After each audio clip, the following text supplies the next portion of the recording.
Sri Lanka versus Bangladesh का match देखकर डर गई पाकिस्तान। मन में ख्याल आया कि बाबू कैसे काम करेगा हमारा कुदरत का निजाम। आप सोचेंगे ये मेरी जबान क्यों हो रही है बेलगाम, क्योंकि ना इसमें सुर है ना ताल है और ना हो रहा आपस में बातों में कोई संग्राम। देखिए, राइमिंग बुरी हो सकती है, लेकिन इससे बुरी जो है वो श्रीलंका की इस मैच में बैटिंग और बॉलिंग थी। और जिस तरह से श्रीलंका ने इस मैच में बांग्लादेश के सामने प्रदर्शन किया, मानो लग रहा था कि श्रीलंका या बांग्लादेश कौन ज्यादा खराब खेल सकता है। अब आप सोचेंगे कि इसमें पाकिस्तान का क्या सीन है, तो बाबू पाकिस्तान का सीन ये है कि पाकिस्तान का अगला मुकाबला जो है वो है इंग्लैंड के साथ। एक तो उसे इंग्लैंड से मैच जीतना है, जहां पर उसे जॉस बटलर की टीम को हराना होगा और जॉस बटलर के चैंपियंस ट्रॉफी के सपने को तोड़ना होगा। जैसे आज शाकिब का सपना था, शाकिब डू एंड डाई सबके उसमें थे, चाहे गाली दो, चाहे जो करो, लड़ाई करो, झगड़ा करो, टाइम दिखाओ, लेकिन हम खेलेंगे, हमको जीतना है, बाई हुक क्रुक जो भी मिले मैच जीतना है। और जैसे तैसे लड़ झगड़ के, हंगामा करके, शोर मचा के वो मैच जीत गए। किस्मत भी साथ थी, बहादुर का साथ देती है।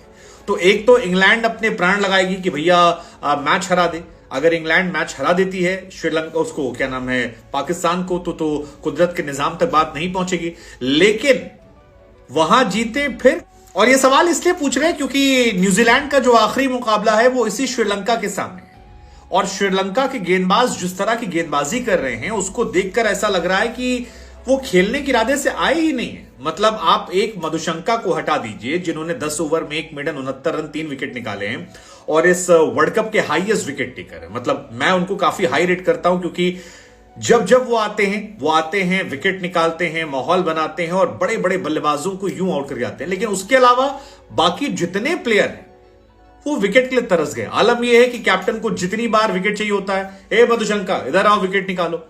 लेकिन ये बांग्लादेश के सामने चलना और ये कहानी आपकी न्यूजीलैंड के सामने होने में जमीन आसमान का फर्क है। न्यूजीलैंड की टीम वो टीम है जिसने पाकिस्तान के गेंदबाजों की बखिया उधेड़ दी थी। पाकिस्तान में शाहीन शाह अफरीदी जो हैं वो 90-91 रन पिटे थे। आपके हारिस रऊफ तो बेचारे कहीं गेंदबाजी करने लायक नहीं थे। एक मैच में पाकिस्तान के लिए 2 शर्मनाक रिकॉर्ड बने थे। पहले Haris Rauf most expensive over, उसके बाद आपके Shaheen Shah Afridi most expensive over. लेकिन अब यहां की कहानी जो है वो बहुत ज्यादा बदल गई है और सवाल इसीलिए है कि इस श्रीलंकाई गेंदबाजी के सामने क्या पाकिस्तान ने कुदरत का निजाम बचेगा? क्योंकि अगर पाकिस्तान को सेमीफाइनल में जाना है तो उसे न्यूजीलैंड और श्रीलंका के मैच में जो जीत का फासला है उससे 130 रन से ज्यादा जीतना पड़ेगा। दरअसल पाकिस्तान के वर्ल्ड कप में क्वालिफाई करने के सेमीफाइनल में केवल 3 चांसेस है, या कहें कि 2 एल्गोरिदम है। पहला एल्गोरिदम है कि अफगानिस्तान अपने सभी मैच हार जाए, न्यूजीलैंड का मैच जो है वो रद्द हो जाए, या न्यूजीलैंड हार जाए और पाकिस्तान अपना मैच जो है वो इंग्लैंड से जीत जाए। ये पहला सिनेरियो है, यानी कि हम जीते तुम हारो तुम हारो। दूसरा सिनेरियो है कि श्रीलंका जो है वो मैच हार जाए, जिसके पूरे चांसेस लग रहे हैं कि न्यूजीलैंड श्रीलंका को हरा देगी। मेरी नजर में न्यूजीलैंड अभी भी एक टॉप क्वालिटी टीम है, जिसकी गेंदबाजी थोड़ी खराब हो गई है, लेकिन उसकी बैटिंग एक नंबर है, फाड़ बैटिंग है और ऐसी बैटिंग है जो किसी भी टीम को ध्वस्त कर सकती है। और उस दिन भी फकर जमान का मैजिकल शो था, वरना वो अच्छा करते। अगले मैच में फर्गुसन भी आ जाएंगे, सो ये टीम की बैटिंग बॉलिंग जो है वो और अच्छी हो जाएगी। अब समस्या यह है कि श्रीलंका की गेंदबाजी इतनी खराब है कि अगर आप मधुशंका को हटा दो, जिन्होंने 21 विकेट निकाले, तो सेकंड हाईएस्ट विकेट टेकर जो है वो 8 है। मधुशंका तो हर मैच में छाते हैं, लेकिन बाकी जो है वो विकेट नहीं निकाल पाते हैं, ना रन रोक पाते हैं। तीक्ष्णा के तीर से कुछ हो नहीं रहा, बिल्ला लागे को बैठा दिया गया है और जितने भी XYZ गेंदबाज हैं सब फ्लॉप बैठे। अब पॉइंट ये है कि अगर न्यूजीलैंड फिर से तबाही मचाती है और 100-125 रन से जीत जाती है, 150 रन से श्रीलंका के सामने, तो पाकिस्तान का कुदरत का निजाम खत्म हो जाएगा, क्योंकि पाकिस्तान क्वालिफाई नहीं कर पाएगी। पाकिस्तान को न्यूजीलैंड की जीत में 130 रन जोड़ना है या 27 ओवर में मैच खत्म कर देना है, which is almost next to impossible. जैसी श्रीलंका की गेंदबाजी, तो श्रीलंका को या कहेंगे पाकिस्तान को अगर कुछ होगा तो वो मधुशंका पे डिपेंड कर रहे होंगे। वो मधुशंका जिन्होंने शुरुआत से तबाही मचा रखी है। मतलब पावर प्ले में तो I believe he is one of the finest bowler in this world cup.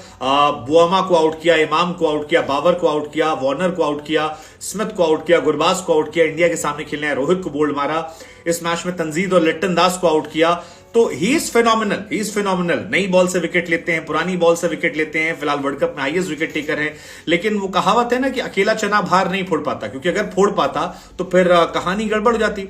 और पाकिस्तान और न्यूजीलैंड की जो पॉइंट्स टेबल में डिफरेंस है वो बहुत ज्यादा है, मतलब थोड़ा मोड़ा नहीं है। पाकिस्तान जो है वो है 0.036 और न्यूजीलैंड जो है वो हारने के बाद भी है 0.398। सो इसमें काफी अंतर है, 130 प्लस रन चाहिए। और जिस तरह की गेंदबाजी श्रीलंका की है, बहुत मुश्किल है कि 130 रन इसमें जोड़ने के बाद पाकिस्तान कुदरत के निजाम के भरोसे पहुंच पाए। तो या तो दुआ करें कि बारिश रद्द कर दे, या श्रीलंका के अंदर उस दिन रावण की शक्तियां आ जाएं और रावण की शक्तियों को मिलाकर वो न्यूजीलैंड को परास्त कर दे। अदरवाइज एक नॉर्मल जेन्युइन मैच में it's gonna be very tough. और फिर सवाल यही है कि ऐसी गेंदबाजी पर क्या होगा भाईजान, और कैसे काम करेगा कुदरत का निजाम, क्योंकि यहां तो बवाल ही खत्म नहीं हो रहा। आज तो चलो मैथ्यूज जोश में थे, कम से कम बवाल था, बाकी टाइम में क्या होगा? I mean it's gonna be horrible for